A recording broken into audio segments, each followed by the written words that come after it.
Guys, further to my previous episodes regarding financial fraud using educational institutions, here are the rest of the information that you might need. Educational institutions can be involved in financial fraud either as victim, target, or unwitting intermediaries.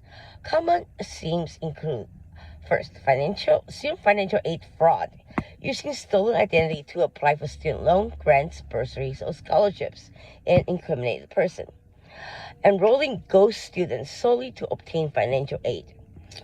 Second, tuition refund fraud. That is what's happening to me. A fraudster pays tuition with the stolen credit cards or bank accounts, then withdraw and request a refund to a different account before the original payment is reversed. Procurement fraud.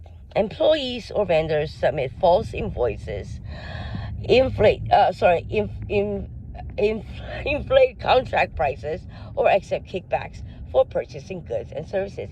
And that happened a lot in the healthcare industry, especially with the markup, what we call markup, or down the states, I guess, and the kickbacks from the pharmaceutical firms to the doctors in order for them to target, their patients for new medications.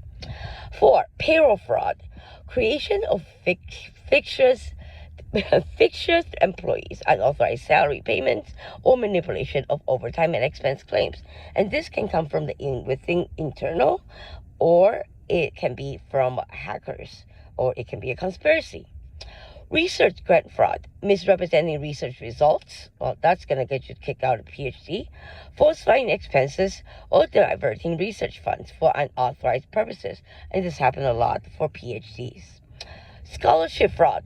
Fake scholarship organization collect application fees or personal information. Applicants submit false information to obtain scholarships that they are not entitled to. Number 7, international student fraud. Well, this happens a lot more now. Forged admission letters because of the forged immigration card, like using my name on Chinese passport for it, or misuse of student visa for immigration purposes, which I can make illegal with my company so people can immigrate here and actually contribute to the world. Doesn't matter if it's Canada or Taiwan or China, whatever. 8, cyber fraud. Phishing attacks targeting, well, we heard that many times, but they are unaware. Ransomware attacks on institutional systems which they are not aware until it's too late. Compromise of payments portals or donor databases. Number 9, donation and alumni fraud. Fraudsters impersonate an institution to solicit charitable donations. Alumni database can be exploited by hackers to target former students. Next, we have credential fraud, selling fake degrees or transcripts, altering academic records for financial or employment gain. Well, you're out of fucking law school already because everything's got to be completely honest and transparent when you apply for law school. That was like 25 years ago, I did. Employee cyber tuition payments, blah, blah, blah. Money laundering. Last, in some cases, educational institutions may be misused to move or disguise illicit funds through tuition payments, donations, or shell organization. Legitimate institutions generally have financial control designed to detect and prevent this. Not really so. Educational institutions are often very innocent in terms of when it comes to the financial fraud, using them and incriminating students that did not apply, or using chargebacks or tuition refund, which I learned obviously is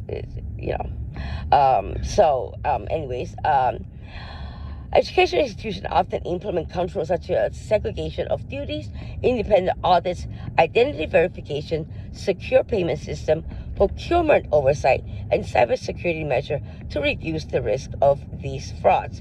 Not so. However, segregation of duties is a big problem. If you think about it, because of segregation of duties, they are not responsible for one particular student. Therefore, the case with, say, educational fraud using tuition refund, if it's not controlled by only one person, that could reduce the transparency and as well as incriminated people that shouldn't be incriminated. And anyways, thank you very much. Have a good morning.